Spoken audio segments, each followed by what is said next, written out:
Firstly, on behalf of Glasgow City Parents Group, we'd like to say a big thank you for agreeing to take part in this Parents Q&A. We've divided the questions submitted by the parents and carers into subcategories so that we ask all the similar questions together instead of jumping back and forward, which will hopefully make things easier for everyone to follow. So we'll start with some questions we've received around remote learning and teaching. Question 1 is, how do you intend to ensure all children receive equity in their learning experience while remote learning? Okay, great first question, Tracy. Thanks very much. I suppose that is the real challenge. It's exactly the same as how do you ensure equity in learning and teaching in normal times. So what we've done this time is we've raised the bar in terms of the delivery of remote learning, and I hope that parents are able to experience a difference, and that's certainly a lot of the feedback that we've been getting. But we've been gathering in the information on what the remote learning offer is from each of the schools through our link officers that meet with each of the schools. The schools are gathering in the data, and if anybody watched the Policy Development Committee, which was on this afternoon, we had a head teacher on who was showing the committee the data that they are gathering in about engagement. So in week 1, he could say that there was 68% of parents engaging with the work that was being issued out. And they did some more phone calls, they did a bit of work, and they're now at 86%. And they're going to look at week 3. So our schools are gathering in that data and then following up with families, because it's exactly the same as we said the last time. We're not expecting parents to be teachers. This is hard. We are in a really hard time for everybody. So we're trying to raise the bar, and we're trying to respond to parents to be able to ensure that they are able to cope with the learning that's on offer. I can't make a promise to ensure that there's equity across the whole city, but we are working towards ensuring that we're able to meet children's learning needs.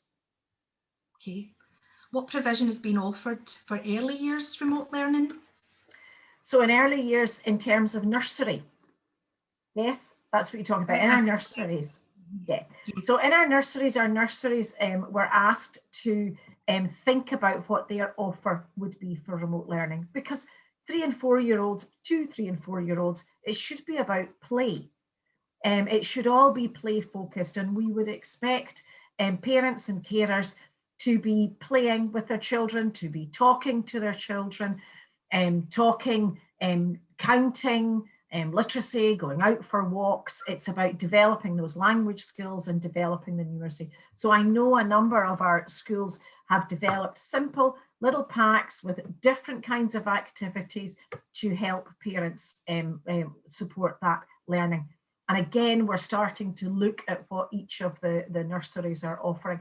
But really, it's, for our children in nursery, it's play with your children, talk to them, count things, count the bricks, do the colours, read stories.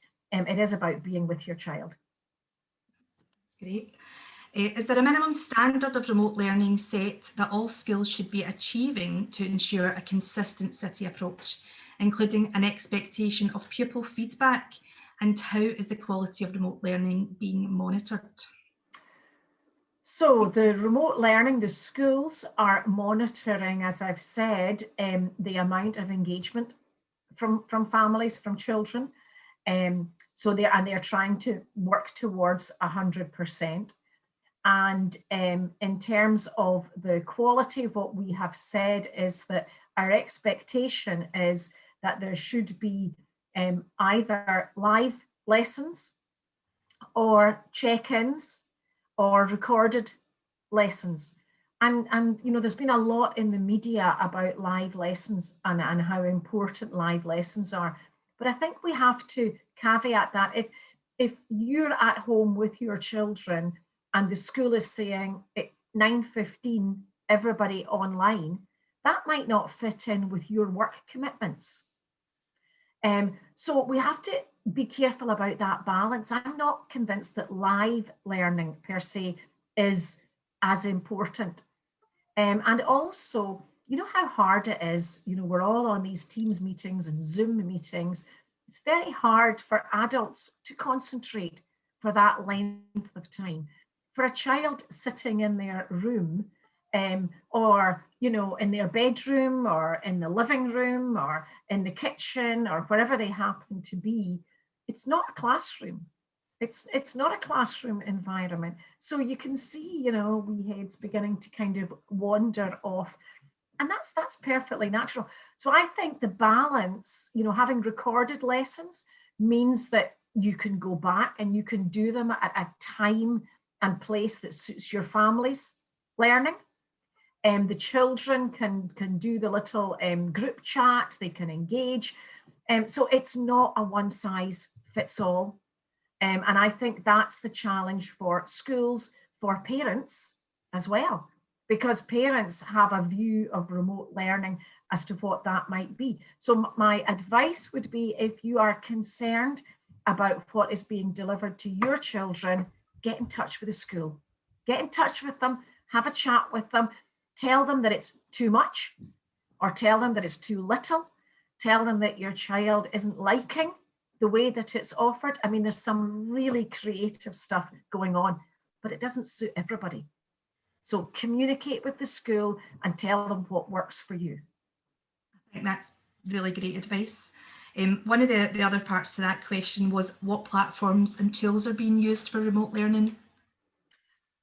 So in the main, it is Seesaw and Shobi, and that allows a degree of interaction. But there are other ones that schools are using. We had a presentation today at the committee, and Kings Park spoke about Satchel. And I know that some of, I know I hadn't heard of it either. And another one spoke about, another school I know have been using Show My Homework for ages.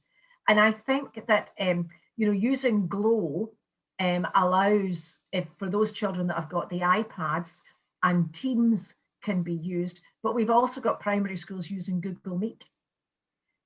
So there's a number of different platforms. And again, you know, from August, we've asked our schools to engage with their families, talk to their parent council, talk to their parents, and work out what works. They shouldn't have been, and I know they haven't been, waiting for an order from government for a lockdown before working out what their remote learning plan was. They have been working towards this since August, practicing, surveying, lifting up their digital skills. So there's a range of different ones, but they should have engaged with their families to be able to do that. And we still know that there are a number of families that don't have access or are sharing devices. And we're doing our best to try and meet that need. But online isn't the only way to learn. You know, there's lots of stuff out there in books, and you can collect stationery from the school, and actually online is not the answer to everything. I think that's fair. I think you've actually caught the next question along with that question, along with your answer there. Another wee question that's in this same category here is, how are you addressing the different approaches across the schools and sectors to ensure that the attainment gap is not widening in certain groups? Gosh, well, there's a big question, isn't it?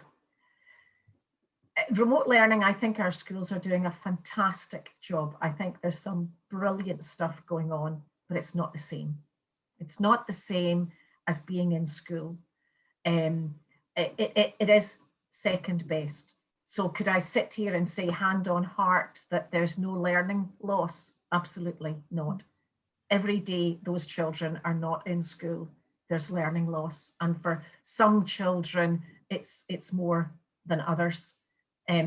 If your family is experiencing difficulties, and we're all experiencing difficulties just now in different ways as we kind of wrestle our way through this, you may not have the energy to be able to support your child to sit down and do their home learning. You may feel that you don't have the ability to be able to do it, or your child may be kicking back at you and saying, I don't want to do this. I don't want to do it.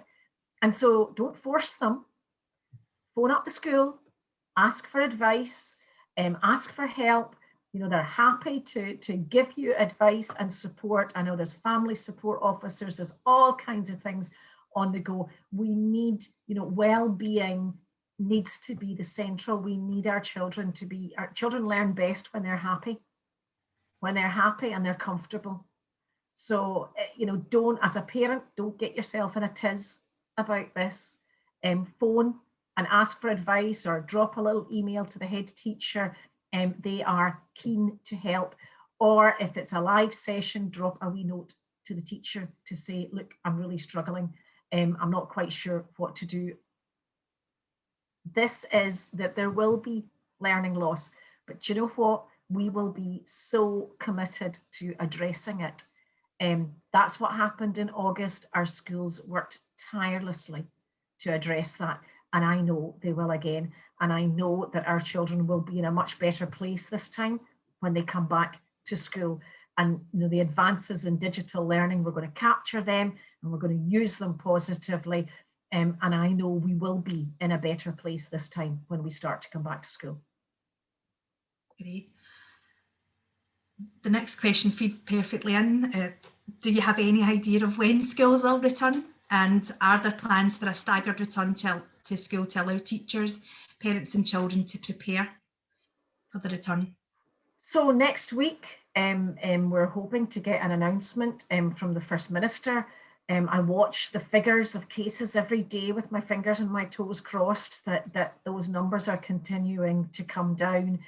And you know, as the vaccinations come in, will there be more confidence in the system? And we're waiting for advice from the scientific advisors about rates of transmission amongst children. My understanding from speaking to public health colleagues is that rates of transmission amongst children still remain low.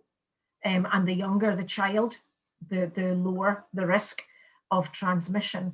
But we need to get the conditions right. There's a massive amount of anxiety in the system amongst parents, amongst teachers, amongst support staff. So we need to get the mitigations right.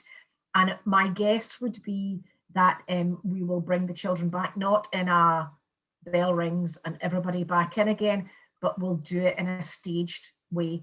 And it might mean a bit more disruption for families, a bit more disruption for parents, that you might have some children going to school and some children still working, learning at home, but we're just going to have to grin and bear it. I am very keen that we get our senior phase young people back into school, even if it is just groups of them, to do tutorials, to do assessment, to do some practical activities. I am very concerned about them. The remote learning for them is going well, but it will not be going well for everybody. And we need them back in to get that evidence towards the SQA. Okay, great. Next question's still in this theme. Will electronic learning become part of our usual school day in order to support and practice if we ever have to go to home learning again? So we have to remember that Glasgow was committed to the iPad rollout from 3 years ago. So before any pandemic was, you know, on the horizon, we were committed to providing 50,000 iPads to our schools. So we've always had the aspiration for every secondary child to have an iPad, every P7 child to have an iPad, and then class sets for P1 to P6. We've never said that online learning is the be all and end all, but it is such an important tool in the toolbox. So digital competence is the skill that every single person now needs for their future career. So we were always committed to that. So digital learning is here to stay. And that recognition that not all learning takes place in a classroom is really important. One of the things that we've done that is just beginning to kind of pick up pace is West Online School. And that's the 8 authorities in the West, and we've had teachers recording lessons. So I'm a maths teacher, so they'll take a little bit of mathematics, Pythagoras, and they'll have some slides, so just like you're drawing on the board, showing my age, drawing on the board as opposed to making a lovely PowerPoint that nowadays they do. And then there's a voiceover that goes with it. And then that's linked to an exercise in a textbook. And then young people can go into that, and we're building a library we've got almost all qualifications in there, and that young people would be able to go in and they'll have a bit of reinforcement on Pythagoras, and they'll go in and they'll listen to how that teacher teaches it. Then they might go into the sign rule and they'll do a little bit of practice there. And young people need to learn in those different ways, and that is absolutely here to stay. And I think it's, our iPad rollout, we've accelerated in order to meet the pandemic, because we were very committed to taking our time to it. And Fiona Ross will remember that we took a whole load of press questions at the beginning, where we took a real hit from some people in the media and on Twitter about, why are you giving everybody an iPad? Do you know that the big research evidence shows that that fails miserably and it does nothing? Well, do you know what? Guess what? Who's laughing now, eh? I think it's been a game changer, really. And I think we're so fortunate in Glasgow. I sit on the National Parent Forum of Scotland. I'm a deputy rep for Glasgow. And very early on, there was quite a bit of chat about what authorities were providing devices, and straight in there saying, well, Glasgow already had that planned. We've already all got our iPads. So yeah, a complete game changer. On top of that, are schools encouraging social online interactions between pupils as well as learning?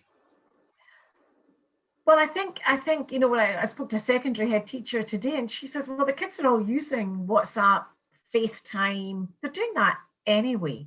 But it's not the same, is it? It's not the same. I meet with a couple of friends, and one lives in Fife, one lives up in Dunblane, and then we do this online, and it's rubbish. It's just not the same, is it? No, it's not. It's not. And children, young people need each other. The transmission amongst teenagers, where there has been transmission amongst teenagers, is because they are doing what teenagers do. They're up close to each other, they're dripping around each other. Well, that's called being a teenager. What? We can't take that off them. No, I know. Another question on this, in this wee section before we kind of move on, is the full breadth of subjects being covered through remote learning, and how is this being accomplished? So in the secondary sector, absolutely. Absolutely, in the secondary sector, the young people are following their timetables, and it might be slightly different. They've adjusted the timetables, but they are following the complete breadth of the curriculum. In the primary schools, what they're trying to do is to keep the focus on literacy, numeracy, and health and well-being, and then other activities. So they're doing some fun activities, but they might do some research, they might do a little bit of a project. But it depends on the age of the child. So if you ask a 7-year-old to go and find out Robert Burns' poem for this week, I mean, why? That's hard territory. Whereas if they were doing it in class with all of them, it's much more fun, isn't it? And then they all practice saying their wee poems and that kind of thing. It's much harder in the house on your own to see that link of learning. Do you know? Yeah, it becomes homework. Correct. So literacy, numeracy, health and well-being, and then something a little bit different in the afternoon. But the bit I'm worrying about in the curriculum for primary children in particular is physical activity. So physical activity. So you think, today I went to committee, and I was in the office today. I go in 2 or 3 times a week and I do the mail, because the secretaries are working from home, although my secretary came in today to help me with my letters, because I wasn't very good at them. And is when you're in the office, you walk further, so you're up and down off your desk, and it's further to go and get a coffee, it's further to go to the loo. But when you're at home, you are much more in one place. And for our children, normally they would walk to school in the main. They would play in the playground before school starts. They would then run about at break time, chasing each other, get in for lunch, back out to play again. That's missing. They're not getting even that basic level of exercise because we're all indoors. And for some of our families, they're in high flats or they're upstairs, and they're not getting to the park. And you add the winter to that too. It is, I am worried about that sedentary element of it, that they're not moving enough. None of us are. I think Joe Wicks is back with his PE sessions in the morning. Well, active schools are back. We've got lots of that. But remember, when that was going on, it was March to June, and he was out in the garden, and people were outside doing these things. It's much colder now, much harder, slippy ground, and totally agree. Much more challenging in the winter. So the second last question in this wee section, will there be any additional support for children in Gaelic medium education who have missed out on months of language immersion on top of the disruption to their learning? We already have additionality in for Gaelic medium, but our expectation is that families will be speaking Gaelic at home. And parents have a responsibility in terms of Gaelic medium to be doing that. And I know that the majority of our families don't come from a Gaelic speaking background, but it is immersion. It can't all happen in school. It needs to happen at home too. And they need to be searching out those language-rich environments with Gaelic speaking. There are some lessons that have been provided on eScoil, and there are various websites, but the parents have a responsibility that goes with Gaelic medium education. Sorry, but there is additionality, but it is about speaking more and more. Okay, so the last question in this section, the world will be watching for a green recovery by Glasgow during COP26 in November 2021. How are schools being encouraged and supported to get involved in activities that reflect and promote the priorities of climate change and pollution? Are there any funds or resources being allocated to this? So learning for sustainability is a big part of our curriculum anyway. And we work very closely with a number of very good third sector organisations that help promote that. WASDEC would be one of our very good partners in that. And there are discussions going on about how we can build that into the curriculum, get young people engaged in thinking about all these environmental issues. We have no funds for it at all, and you would have to go to well, we've asked, I've suggested that a third sector organisation could get some funding to deliver that in, but there's no funding within education services, no, for it. Okay, so thanks for all that section there. We're moving on. The following questions show the many different concerns that parents and carers have about supporting their child's remote learning. And question one in this section is, how can parents be reassured that their child's education can be academically salvaged after the learning hours that have been lost due to COVID? Well, that is about, I suppose that's a very similar question, isn't it, about learning loss and how we address learning loss. I was very heartened listening to Jonathan Cunningham, who's the head teacher at Knightswood Primary School, when he said today at committee that when the children returned in August, the staff were very nervous about that recovery and about how upset the children would be coming back to school. It would be so different. And within minutes of them being back, they were back playing with their friends. It was a lovely positive ethos again. And he said it was great. And all their worries about everything that was pent up inside the children didn't come to anything. You know, they kept going with their recovery curriculum to build that confidence. And I think it will be the same this time. Our children are incredibly resilient. However, that doesn't mean that there won't be learning loss. But we need to work hard to address that learning loss, and parents are a huge part of that. And parents just now, you know, we're very grateful to the role that parents are taking supporting their child's learning, because we do know how hard it is. But, you know, we're all in it. This is the whole world. There's learning loss. It's not about somebody falling behind other people. We will come back and we will be just as strong, if not stronger, and we will address that learning loss. But just now, let's think about literacy and numeracy, health and well-being. Keep the focus on well-being.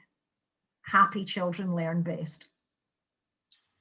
Okay, so I'm sure you can understand we've received a variety of more specific questions from concerned parents asking what they should do if they feel there is too much or not enough work being issued, if they are not confident in supporting their child, or if they could have work issued in a way that better suits their schedule to prepare, or they are concerned about their child's learning development. Please contact the school. Please get in touch, either your class teacher or your head teacher. Can I say they want this feedback? You know, today Jonathan showed a questionnaire. So we've asked them, you should be gathering in the views of your parents about how effective your remote learning. So this is week 3. Week 1, let's test it out. Week 2, let's raise the bar a bit. And by the time we get to this week, you know, if we've not started asking already, we should be going back to say, tell me what's working and what's not working. And, you know, we've had parents coming back and just saying, I can't do this. We've had parents come back and say, I'm not doing it. And well, we say, well, let's support you on that journey and help you. But don't sit worrying about it at home. Get in touch with the school. Particularly, I had one mum who got in touch, and one child she felt was getting too much work, and the other child she felt wasn't getting enough. And the school addressed it. The teacher said, that's okay. They were too worried about a parent complaining, and they were maybe slightly overwhelming one wee person, and then another wee person was like bored out of their head after 5 minutes. So get back in touch with the school. They want to hear your views. Remember, this is new territory for the teachers too, so they don't know. So that's why we need to work together on it. Get in touch. Okay. What reassurance or advice can you give to parents who are feeling guilty about not being able to supervise or give a lot of support with learning because of work? I think you've pretty much answered that. Don't feel guilty. With your answers. Don't feel guilty. Yeah, don't feel guilty. We can't all do it. Nobody's asking you to be a teacher. You know, when my children were young and we were doing homework, my oldest son, he used to just say, Mum, look, see, instead of getting on at me, why don't you just do it? That was his answer to it all. Right, no, defeats the purpose of homework, honey. So we're not expecting you to be teachers. Just do your best. Do your best and keep your children happy. Absolutely sound advice.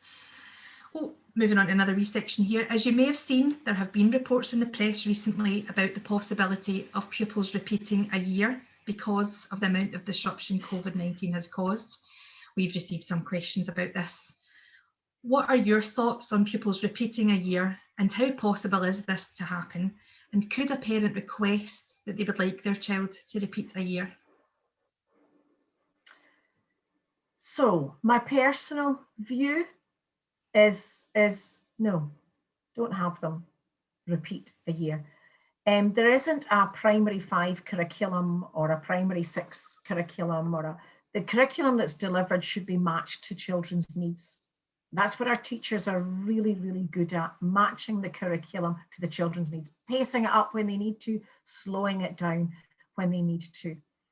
If you think logically about it, if we were to say everybody repeats a year, so that means that everybody in secondary school stays in secondary school. So all the 6th years stay and they do 6th year again. Who goes to university? What will the universities do? So will that be a whole year of no doctors, no teachers, no lawyers going into the system? Primary 7, if you have a child in primary 7, are you going to tell them that they're not going to the high school, that they've got to stay in their primary school for another year. And then if you match that, so that there's that disappointment. So you match that down, and in our nurseries, instead of being for 3 and 4 year olds, will be for 4 and 5 year olds. So where do the 3 year olds go? So the 3 year olds will be at home because there won't be spaces. I can't nurseries or magic staff that would be needed. We have 6,000 children in a cohort. So there would be no 3 year olds going into nursery. So that's the practical bits. If you did it, everybody repeats. But not everybody needs to. And yes, their learning has been disrupted. It's been rubbish, hasn't it? From March 2020 all the way through, we had August to December, and there was disruptions there with children having to go home to self-isolate and everything. This has just been rubbish, but it's been rubbish for everybody. And I think if parents are very concerned and they want their children to repeat a year, then they have to think carefully about the whole. So that's a whole new peer group, a whole new set of friends that they would be doing. I mean, we have the opportunity already. Children, sometimes if they've been off ill, had very disrupted learning, or sometimes we do it with new arrivals. So if you have children coming from, we've had families coming from Afghanistan, say, where girls previously weren't given access to education. And we've allowed them, if their chronological age was second year at school, we've put them into first year so that they get that kind of extra year of grounding. But you also, do you want your child to be 19 and still in school? Is that really what you want for your child? So you really have to think it all the way through. Our school system in Scotland is really clever. It's flexible, it's matched to needs. If parents are very, very worried about their children's progress, they need to talk to their school about it. But we wouldn't be encouraging unless there was real emotional difficulties.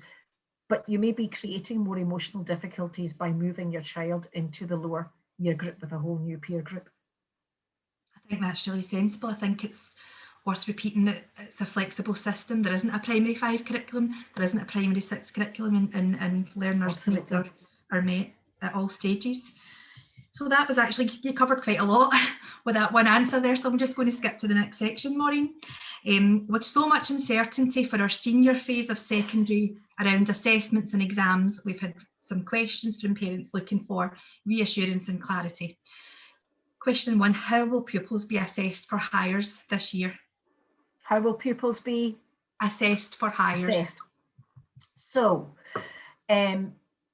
what we're asking the teachers to do, and what we have been asking the teachers to do certainly since August, is to focus on learning.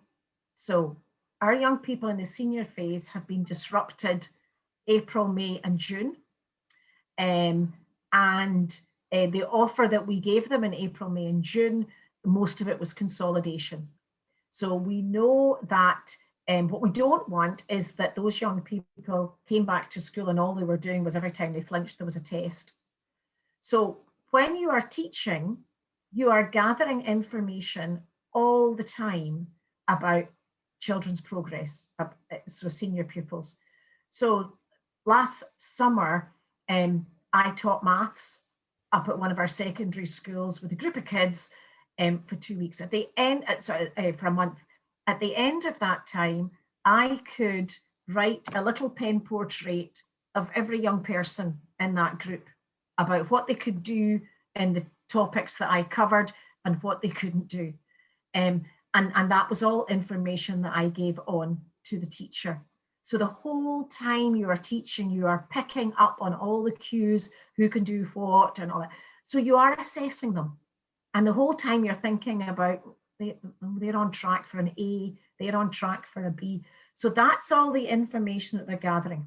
Just now we've asked our teachers to focus on learning. Don't worry about assessment, learning, learning, learning, learning. get that content through. We are hoping against hope that by the time March comes, we will have some senior pupils able to come back. The date for the SQA is now the 18th of June, which was previously the middle of May. So now it's the 18th of June. We've successfully managed to kind of push that as far down as we can. So that's more learning time. So May, June may be the time that they're starting to sit assessments, because what we want is to be able to gather evidence that's of the whole course, that you can get an A or a B. But that there's a lot of ongoing stuff for the teaching, and then we'll start to do some, there'll be maybe some tests in school or whatever, but that won't be, my hope is that let's not do that till further down. We're only asking for 3 pieces of evidence to be formally gathered in. And we're working with our schools really closely on that, and to reassure parents, there is a huge amount of work going on with every secondary school teacher, every principal teacher, every deputy and head is absolutely focused on this. It's all we're talking about. That's grand. So I've got a wee side note to that. Do you think these young people will be treated fairly when moving on to further education? Yes, I do. I think last year our young people were treated fairly too. I think it'll be a challenge for them. The bit that worries me most about the young people being out of school is that not just a little bit of learning loss, but we're not preparing them for that independent study, for those experiences. And we're also, all these young people are getting is school learning. They're not getting organising the sports events. They're not getting a proper Duke of Edinburgh experience. They're not being the leaders in the school and getting all those additional experiences. They're not taking part in the school show. You know, all those things that makes your school life really rich. It's fantastic learning.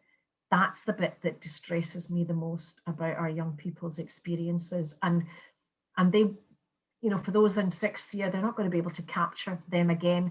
And that will, but the universities and the discussions we've been having with the universities and the colleges is they're geared up for that. They know, and it's not that they're saying, oh dear, class of 2020, unlucky, or class of 2021. They just know our young people need that extra bit of support. And I think to remember that this is a global pandemic. So every young person across the world has suffered the same. And so even international students coming in will still be, everybody will be in the same boat. But I have no doubts our young people are unbelievably resilient. They will bounce back. Okay. So Yvonne, again, that one answer's ticked off a few questions. How are online assessments going to work in a way that is fair to all pupils? Well, I don't think there'll be online assessments. There won't be. I mean, there might be some assessments that teachers will set that are online, but that's like homework. You know, when I was teaching maths, I would set homework and I would expect the homework to be 100%. And I would expect the young people to, if they were stuck, then they come and ask me. And they come and ask me, and then we would work together so that when I got the homework in, it was 100%. Because that's all part of their learning. That's all part of their study and their learning. And by coming to ask me questions, I'm building up that picture of how well they are doing. So you might get the odd bit of online assessment, but that's not a formal piece of evidence that will be submitted because you don't know the conditions that the young person has sat that assessment in. But it does all contribute to learning. We need them back in school. Even if it's just in small groups, we need them back in school. You mentioned a minute ago about pupils not taking part in things like the school show. The next question is, what can be done for students of higher and advanced higher drama who missed their performance last year to ensure that this important part of their course can be prioritised this year? I know, it's awful, isn't it? SQA have taken out a lot of the practical elements in some of the examinations. but these are big holes. You know, we've got, I know in our higher drama, in some of the schools, they're using teams, and the young people go away and they practice their parts, working as a group of 4. But oh, it's just not the same. I keep coming back to it, isn't it? Or you get, you know, these lovely dance routines, and the dance teacher is teaching them and the children are dancing, but not everybody's got a bedroom or a room that's big enough to do a dance routine. And it's just such a gap, isn't it? And I don't have a sticking plaster that will fix that one. I just don't. You know, the young people who are doing theatre at the Dance School of Scotland, you know, who are going to be auditioning because that's their career choice. What a gap for them and for the drama. But, you know, we will, I keep coming back to this, we will get out of it. And they will do it again.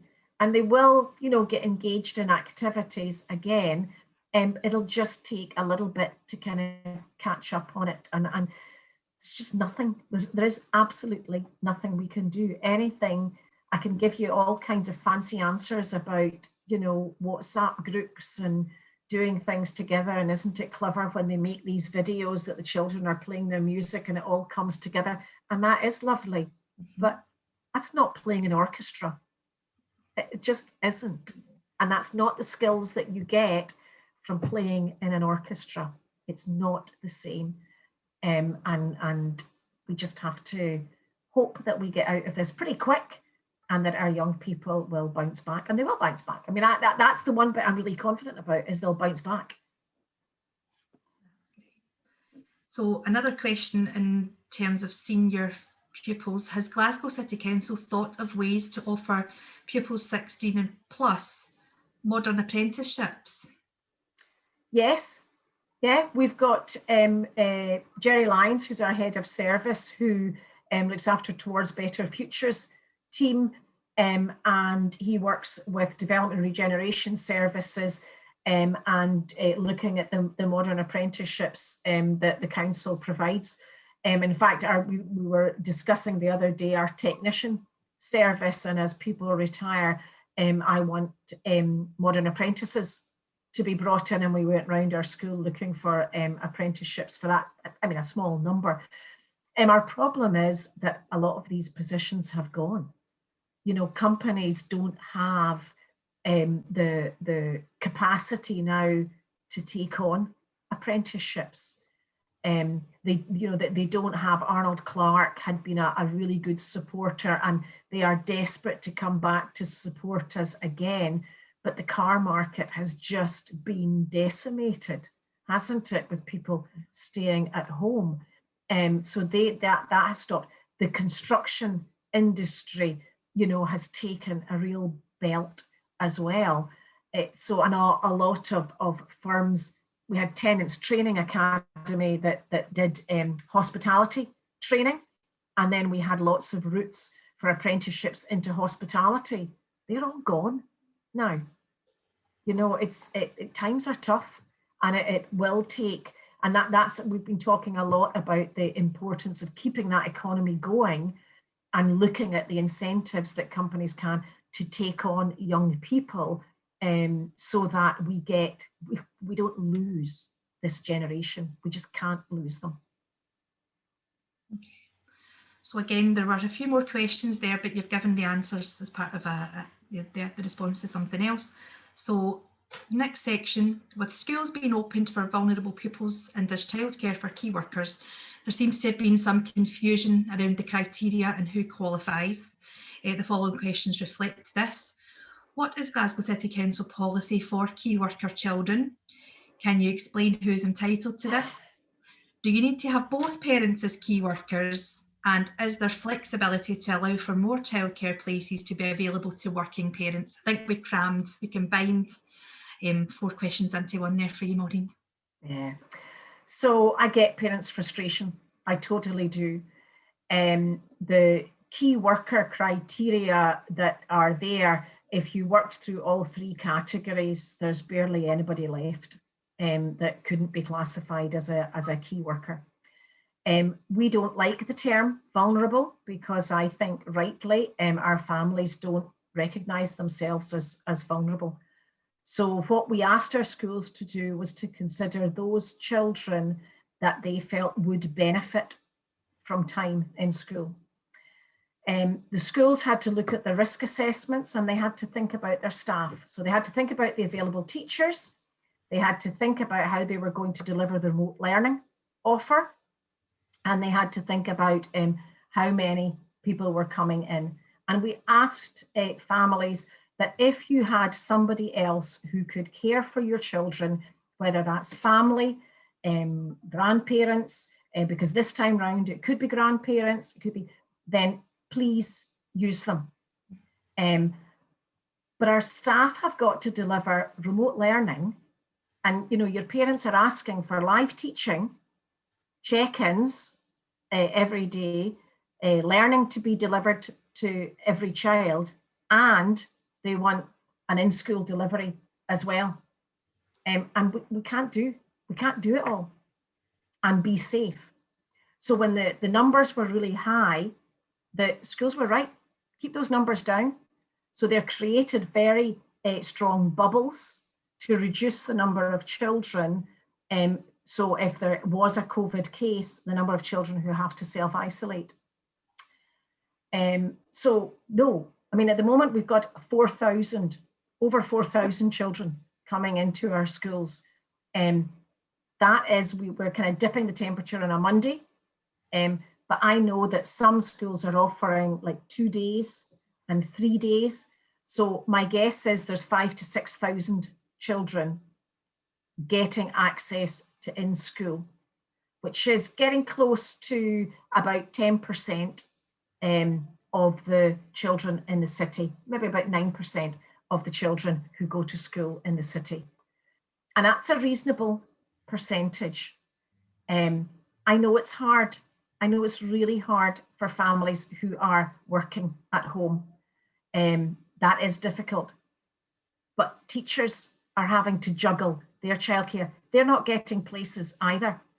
So a teacher who's in school will be entitled to a place for their children's school.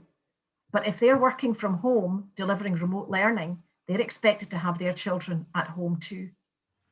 So we're all in this together. It's not easy. And I would love to be able to say, yeah, bring them in. Sure, bring them in. Everybody's a key worker, get them in. But we can't do that just now.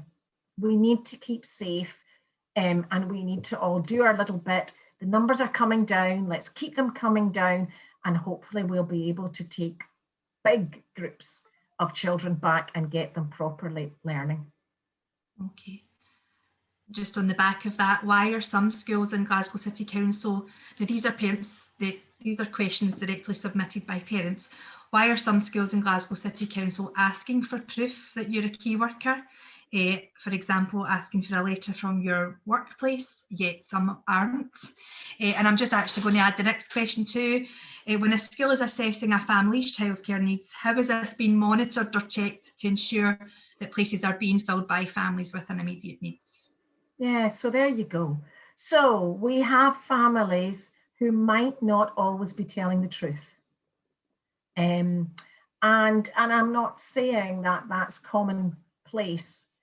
But, I had a parent email me to complain that they weren't getting a place in school.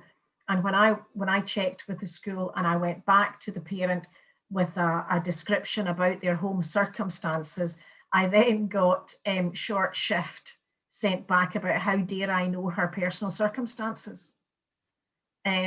So, I am really sympathetic to families, and our schools know their families, but the definition of a key worker is pretty broad, and schools need to find a way to manage that down. So if that head teacher wants to see evidence of a letter, but I mean, my experience is employers will write letters too.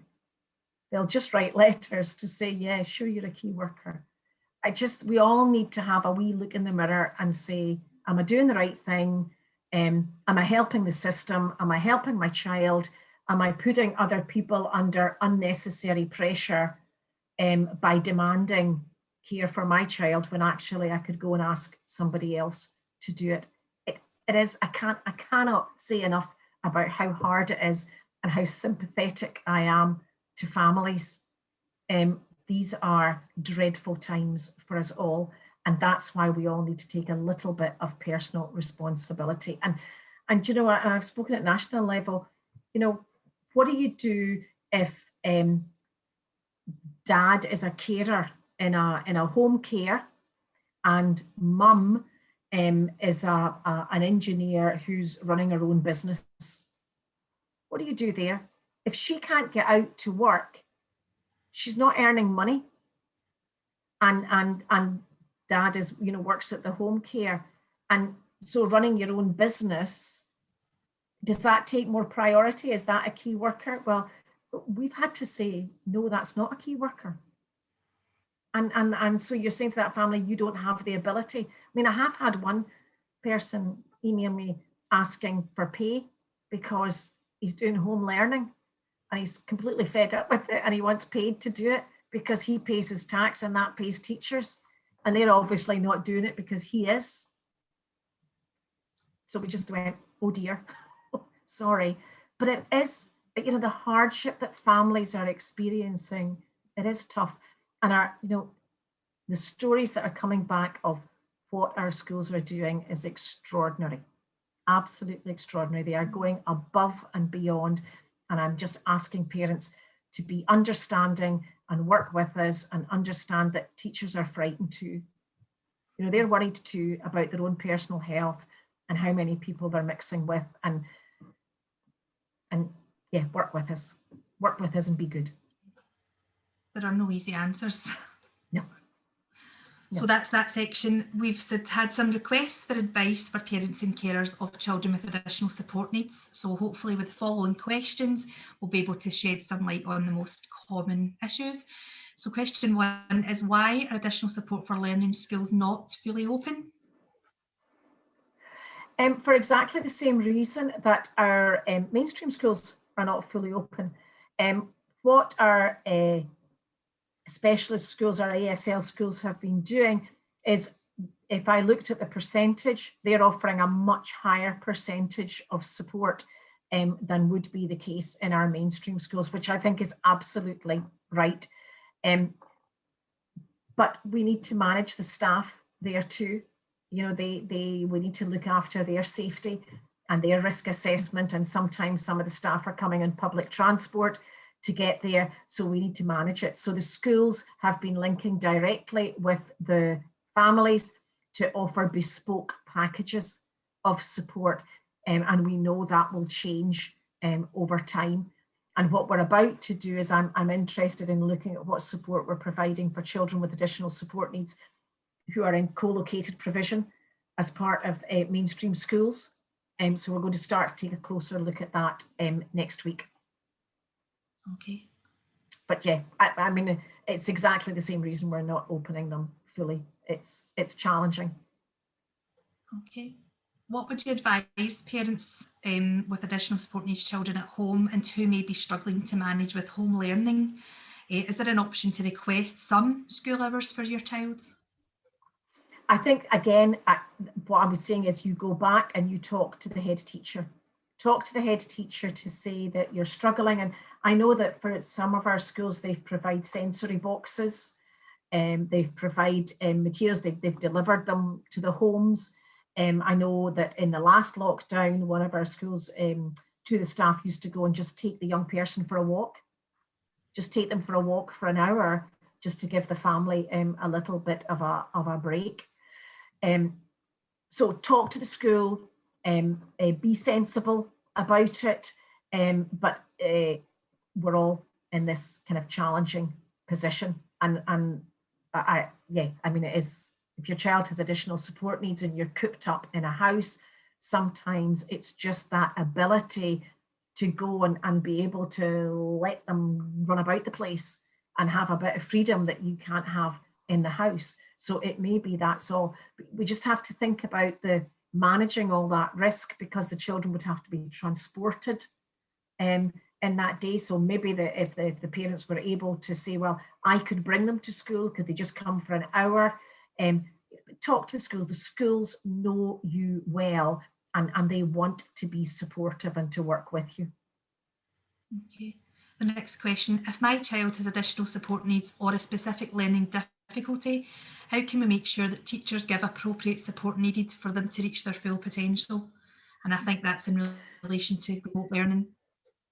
Yeah, absolutely. So our dyslexia service has been providing, kind of putting out bespoke support and advice and guidance. And I know that a number of schools have got teachers who are specifically allocated to provide that. So the teacher should be providing work that is suitably differentiated. So if we roll back to the very start of our questions this evening, if you are not sure about the work that is being delivered to you, talk to the school.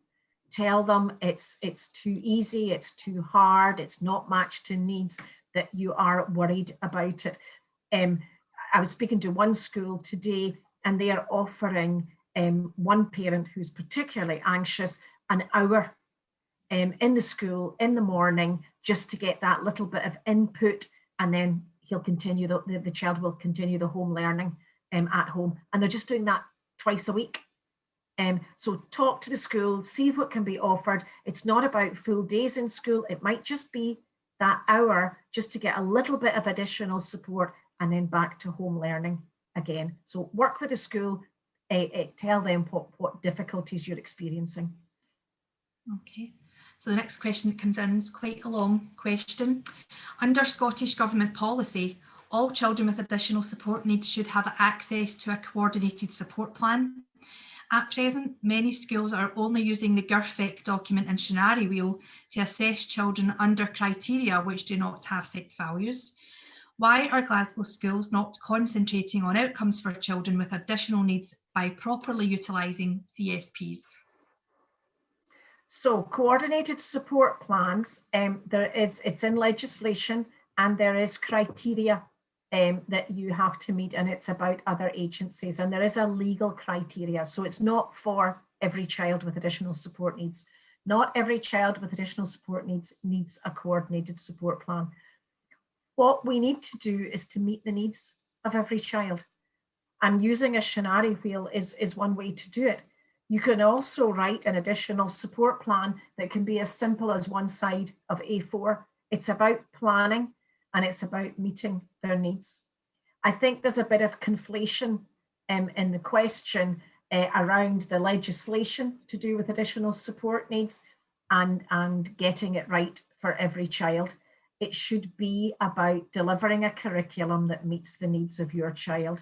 And if that curriculum, if to help meet the needs of your child, you need to write down some targets, and you and the school need to agree those targets in an additional support plan, that's fine. But let's not clog the system with lots of bits of paper as to whether they are necessary or not. If you meet the criteria for a coordinated support plan in the legislation, absolutely, you have the right to have that coordinated support plan, and that's what you should have.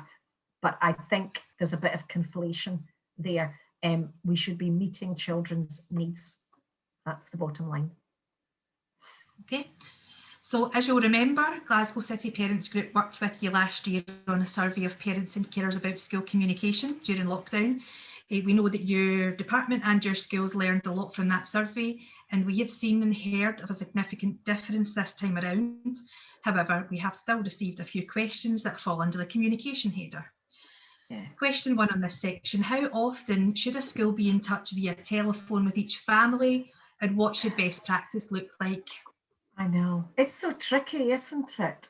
It's so tricky to say there's a rule that, you know, I put an email out, can't remember which day, they're all a bit blurring together, this week, and I was telling people in the email that I was coming to speak to you tonight, and I said, you know, can I remind you again, live learning, I think it was in the context, live learning is not the be all and end all. Sometimes a wee phone call is a lot better than live learning, just to check in to see how you are. And Knightswood Primary School today at PD Committee spoke about phoning, and they've got, I mean, they have over 500 children, and they've really put in quite a rigorous system, because they're so big, to try to keep connection with them. So we are continuing to go back to say, pick up the phone. Some parents don't pick up the phone. Some parents don't have English as their first language. Some parents don't want that. But I did use the results of your survey about communication, because in the last lockdown, the kind of advice we put out had focused more on vulnerable families, on families who might struggle a bit. So let's keep in touch with them. And this time, when we put the advice out, when we went into this lockdown, I wrote to them and said, Glasgow City Parents Group did a survey the last time, and parents told us that all parents enjoyed contact. Please try and remember this when you're doing your processes. So again, if you think that your school is not in touch with you and you want a phone call, you get into, drop them a wee line, drop them a little line to say, or phone them up to ask. There should be a clerical person in the office, at least for part of the school day, to be able to take those calls. But we are constantly encouraging it. But I don't want to set a target on it, because not everybody wants it. Not everybody needs it. That's fair enough. Questions on that. How will pupil reporting be carried out this year? Will parents receive one-to-one parents meetings to discuss reports? So I don't know. I knew this question was going to come up, and I don't have the answer to it, because I don't know what it's going to be like come May. So the last time we spoke to the unions, and we said that there wouldn't be parents' nights, that it would just be reports. And there was quite a bit of pushback about that parents wanted to talk to people, and they said, well, you should be setting up one-to-one through like this, through Zoom or through phone calls. But when some schools had started that, and it was just an extraordinary length of time. And another school I worked with, they said they had asked their parents, and their parents said that through Seesaw, they were getting so much interaction back and forth between the teacher and themselves in the wee notes and in the voice notes. They didn't want a parents' night. They didn't want a report. They felt that they knew that their teacher had given them so much feedback already. They didn't need to have much more. We need to, when we know about the schools going back, we need to open that debate again, and we need to be very live to the fact that parents rightly will have higher expectations about the communication with them, and we need to try and build that in. So we need to start engaging with the teachers' professional associations to look at what that would look like, and to try and get kind of agreed principles and get that out across the system. But we're dealing with so many other things just now. But yeah, it's on the list. Okay. It has been said by some schools that, sorry, I've completely skipped over the introduction to the next wee section. Understandably, there are concerns around the mental health and well-being of school pupils and the impact that lockdowns have on them. The following questions follow this theme. What work and support is going on in schools from early years to secondary to help support children's emotional and mental well-being, which has been impacted due to the pandemic and changes? And who can parents speak to about this at their own school? Okay, loads of work. So when we started back in August, the big focus was on well-being as part of our recovery plan, and we did a huge amount of work. Now, a lot of the work that we do on nurture, it just plays right into this, because it is about having emotions and self-regulation at the heart of everything that we do. So I think we are really well placed to do this. I know that some of the lessons that have been delivered have had a real focus on well-being. So, you know, let's move kind of the literacy and numeracy to one side. Remember, we did a lesson on feelings. How were we feeling? And there's been work on that going. And then there's also schools that have said, let's have a day without online learning. Let's have a day of play. Here's what we want you to do. Play with this, build a Lego house, do these things, you know, and then take a picture of it, send it back to us so we can see you've had a fun day. So I think there's a huge amount goes on about that. And I think also to remember, I come back to how resilient young people are. So in the main, our children are very resilient and we need them back into school. So the structure and routine of school is that's what builds their resilience, and that's what's going to bring the bounce back. Just now, they're missing their social interaction, they're missing their friends, they're stuck within four walls.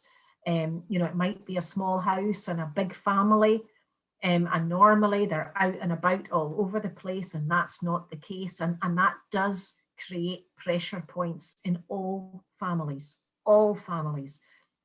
regardless of where they're living. So it's a real challenge, but our schools are incredibly focused on it.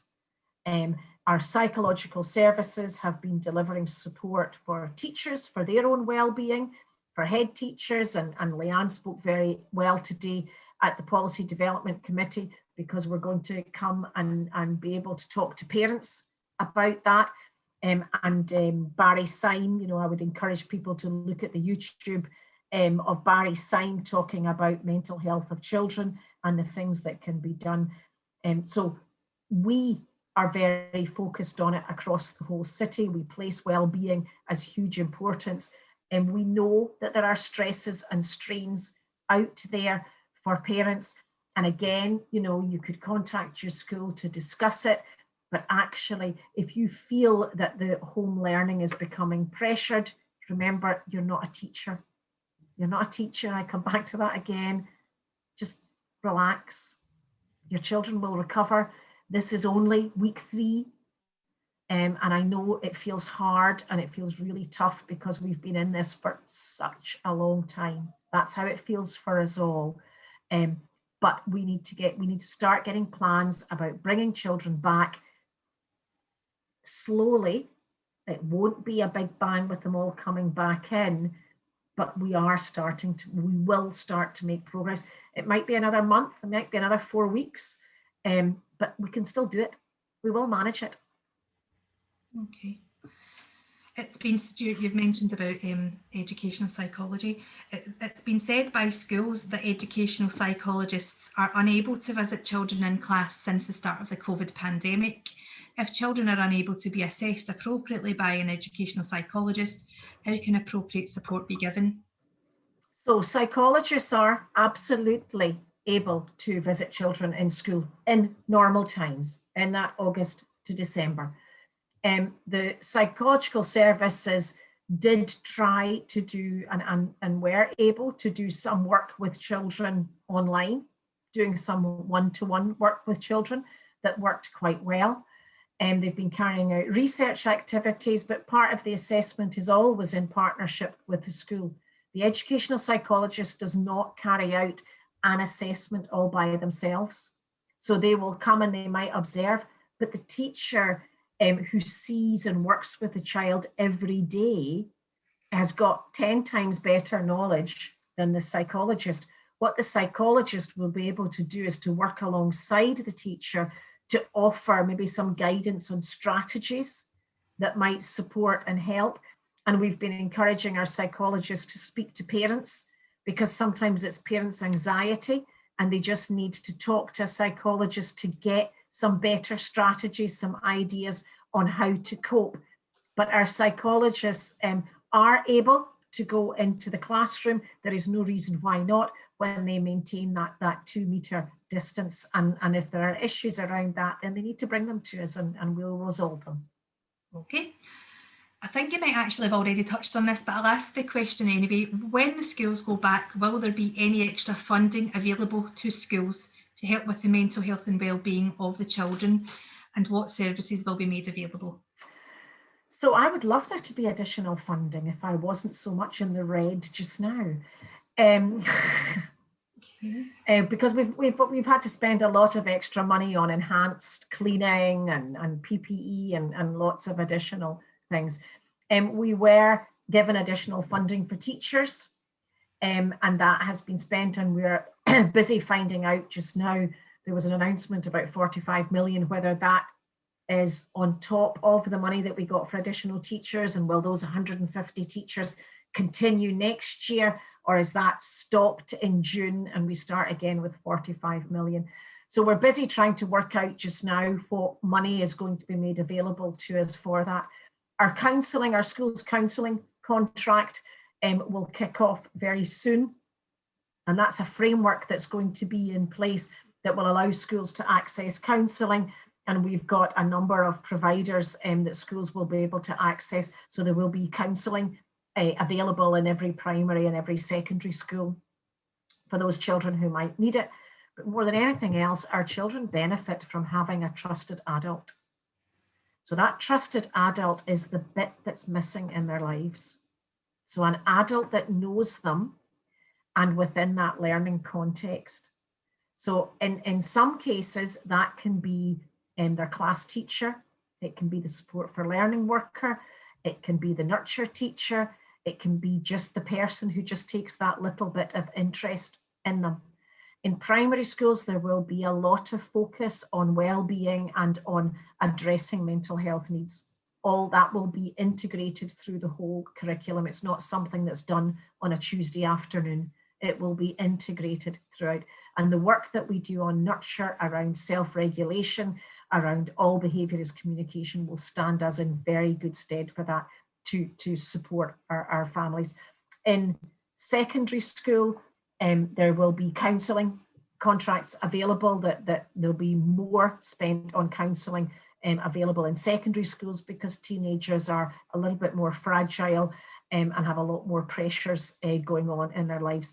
And also our mentoring programs. So our mentoring programs that run through our secondary schools that provide that other adult in a young person's life, and that will, and we will be working on that to encourage all schools to not just look at MCR as mentoring, but to have as many adults as possible playing that trusted adult role and just making sure young people are okay. Because sometimes that's all it needs, is just an interested adult in their life. And it's not that their parents or their grandparents aren't interested in their life. It's just, it's a different relationship. It's just good sometimes for young people to speak to somebody out with that family circle.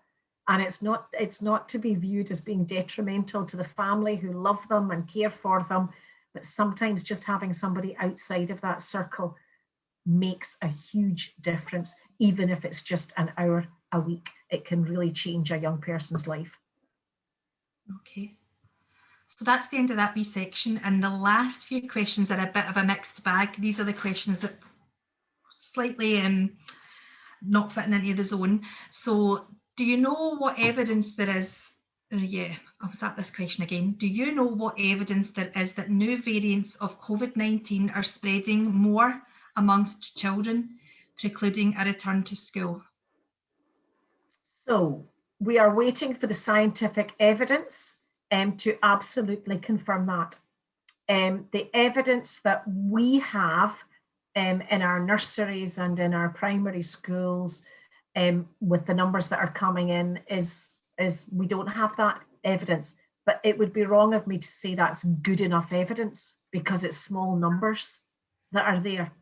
Would it be different if it was a full class? I don't know.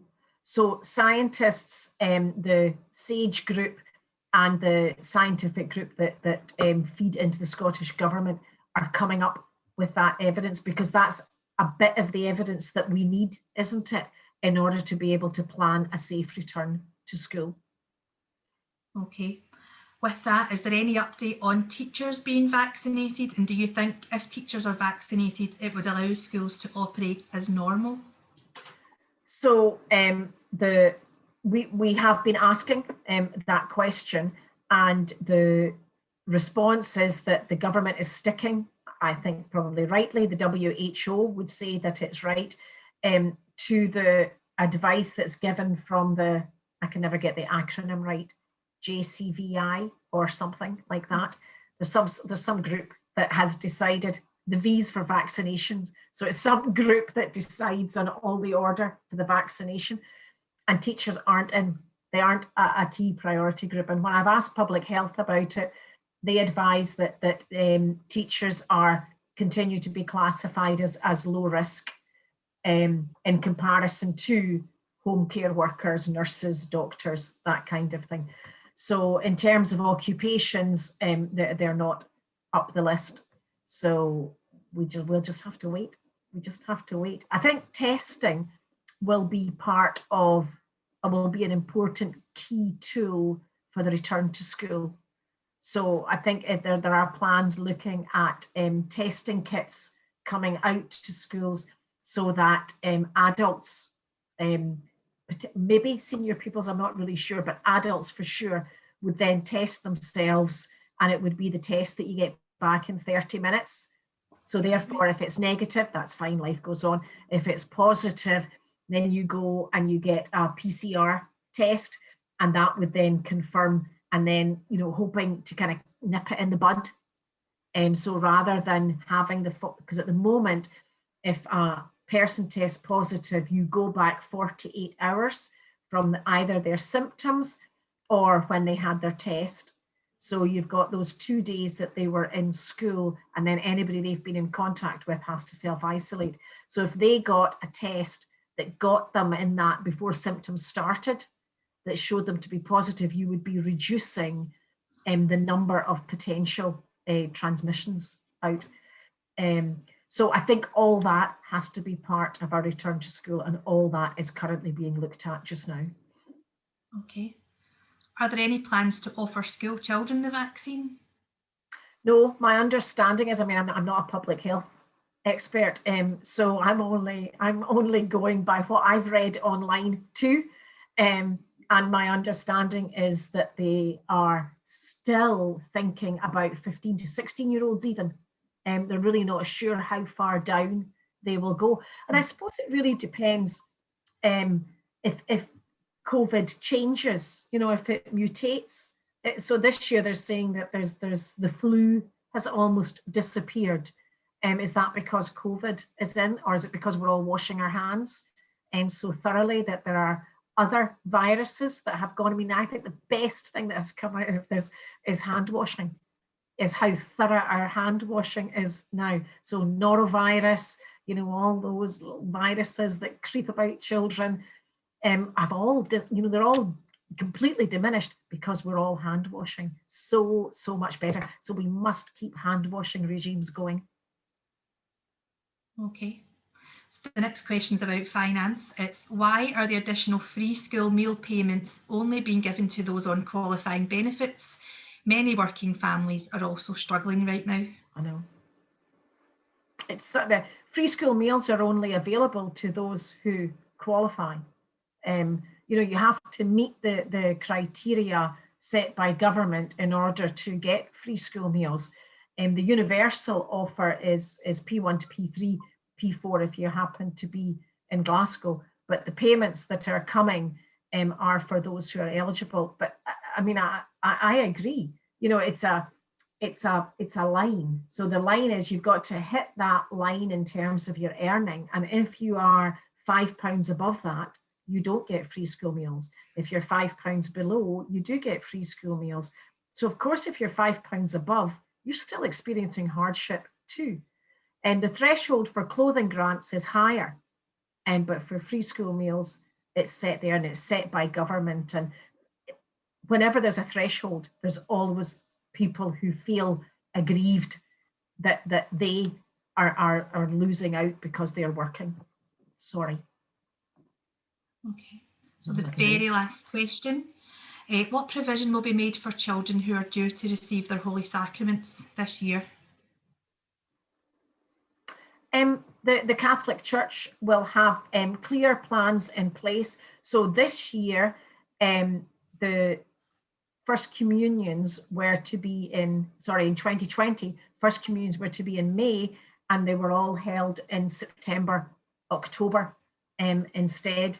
So the church will just be moving their schedule round, and I have no doubts the church will not miss children having access to their sacraments. It is their human right in their faith. Okay, that was the last question. Excellent, thank you very much. No, thank you.